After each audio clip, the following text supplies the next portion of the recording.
فتلقى آدم من ربه كلمات فتاب عليه إنه هو التواب الرحيم۔ فتلقى میں دیکھیے قاف کے اوپر کھڑا زبر بھی، مشدد بھی اور مد بھی آ رہا ہے، تو یہاں پر اس کو ہم سختی جماؤں کے ساتھ بھی پڑھیں گے اور 4 الف کی مقدار کھینچ کے بھی پڑھیں گے۔ آدم میں الف کے اوپر کھڑا زبر آ رہا ہے، اس کو 1 الف کی مقدار کھینچ کے پڑھیں گے۔ من ربہ، نون ساکن کے بعد را مشدد آ رہی ہے، تو یہاں پر ہم ادغام مع غنہ کریں گے، یعنی غنے کے ساتھ ادغام کر کے پڑھیں گے۔ قاعدے کا نام ہے ادغام مع غنہ، تو یہاں پر کیا کرنا ہے، ہم نے غنہ کرنا ہے۔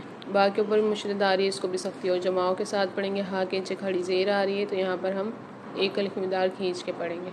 من ربہ کلمات، میم کے اوپر کھڑا زبر آ رہا ہے، اس کو 1 الف کی مقدار کے پڑھیں گے۔ تاکہ نیچے 2 زیر آ رہے، تو یہاں پر افعال غنہ والا قاعدہ ہوگا، یعنی 2 زیر کی تنوین کے بعد افعال غنہ کی 15 حروفوں میں سے فا آ رہی ہے، تو یہاں پر ہم غنہ کر کے پڑھیں گے۔ قاعدے کا نام ہے افعال غنہ۔ فتاب علیہ، یہاں پر تا کے ساتھ الف مد آ رہی ہے، تو 1 الف کی مقدار کھینچ کے پڑھیں گے اس کو تا کو۔ علیہ، لام کے ساتھ یا مد آ رہی ہے، تو یہاں پر بھی لام کو 1 الف کی مقدار کھینچ کے پڑھیں گے۔ انہو، نون کے اوپر مشدد آ رہی ہے، یہاں پر غنہ کر کے پڑھیں گے۔ ہاں پہ الٹا پیش آ رہا ہے، 1 الف کی مقدار کھینچ کے پڑھیں گے۔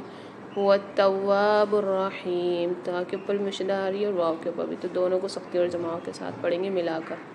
هو التواب الرحیم، اور واو کے ساتھ الف مد بھی آ رہی ہے، تو یہاں پر بھی 1 الف مقدار کھینچ کے پڑھیں گے۔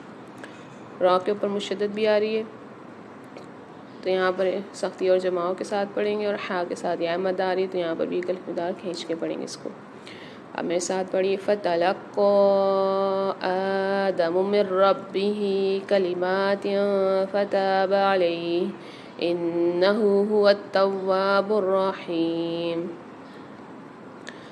اب اس کا ترجمہ ہے، فتلقى، سیکھ لیے، آدم نے، من ربہ، اپنے رب سے، کلمات، چند کلمات، فتاب، پھر وہ مہربان ہوا، علیہ، اس پر، انہو، بے شک وہ، ہوا، وہی ہے، التواب، بہت توبہ قبول کرنے والا۔ اب اس کی تفسیر کریں گے۔ جب آدم علیہ السلام کو اپنی غلطی کا احساس ہوا تو وہ پریشان ہو گئے، لیکن سمجھ میں نہیں آ رہا تھا کہ اللہ پاک سے کن الفاظ میں معافی مانگیں، اس لیے زبان سے کچھ نکل نہیں رہا تھا۔ اللہ پاک نے جو دلوں کے حال سے بھی خوب واقف ہے اور رحیم اور کریم بھی ہے، ان کی اس کیفیت کے پیش نظر خود ہی ان کو توبہ کے الفاظ سکھائے، جو سورہ اعراف میں ذکر ہیں۔ قال ربنا ظلمنا انفسنا وان لم تغفر لنا وترحمنا لنكونن من الخاسرین، آیت نمبر 23 ہے، یعنی اے ہمارے رب، ہم اپنی جانوں پر ظلم کر گزرے ہیں، اور اگر آپ نے ہمیں معاف نہ فرمایا اور ہم پر رحم نہ کیا تو ہم برباد ہو جائیں گے۔ اس طرح اللہ پاک نے زمین پر بھیجنے سے پہلے انسان کو یہ تعلیم دے دی کہ جب کبھی نفسانی خواہشات یا شیطان کے بہکاوے میں آ کر سے کوئی گناہ سرزد ہو جائے تو اسے فوراً اللہ پاک سے توبہ کرنی چاہیے، اگرچہ توبہ کے لیے کوئی خاص الفاظ لازمی نہیں ہیں، بلکہ ہر وہ جملہ جس میں اپنے کیے پر ندامت اور آئندہ گناہ نہ کرنے کا ارادہ شامل ہو، اس کے ذریعے توبہ ممکن ہے۔ لیکن چونکہ یہ الفاظ اللہ پاک کے سکھائے ہوئے ہیں، اس لیے ان الفاظ میں توبہ کرنے سے قبولیت کی زیادہ امید ہے۔ یہاں یہ بات بھی سمجھنے کی ہے کہ جیسا کہ پیچھے آیت 30 سے واضح ہوتا ہے، اللہ پاک نے شروع ہی سے آدم علیہ السلام کو زمین پر اپنا نائب بنا کر بھیجنے کے لیے پیدا فرمایا تھا، لیکن زمین پر بھیجنے سے پہلے انہیں جنت میں رکھنے اور اس کے بعد واقعات کا مقصد بظاہر یہ تھا کہ ایک طرف حضرت آدم علیہ السلام جنت کی نعمتوں کا خوب تجربہ کر لیں، خود تجربہ کر کے دیکھ لیں کہ ان کی اصل منزل کیا ہے، اور زمین پر پہنچنے کے بعد اس منزل کے حصول میں کس قسم کی رکاوٹیں پیش آ سکتی ہیں اور ان سے نجات پانے کا کیا طریقہ ہوگا۔ چونکہ فرشتوں کے مقابلے میں انسان کا امتیاز ہی یہ تھا کہ اس میں اچھائی اور برائی دونوں کی صلاحیت رکھی گئی تھی، اس لیے ضروری تھا کہ اسے زمین پر بھیجنے سے پہلے ایسے تجربے سے گزارا جائے۔ پیغمبر چونکہ معصوم ہوتے ہیں اور ان سے کوئی بڑا گناہ سرزد نہیں ہو سکتا، اس لیے آدم علیہ السلام کی یہ غلطی در حقیقت اجتہادی غلطی تھی، یعنی سوچ کی یہ غلطی کہ اللہ پاک کے حکم کو شیطان کے بہکانے سے خاص وقت تک محدود سمجھ لیا۔ نہ اللہ پاک کی کھلی نافرمانی کا ہرگز ان سے تصور نہیں کیا جا سکتا۔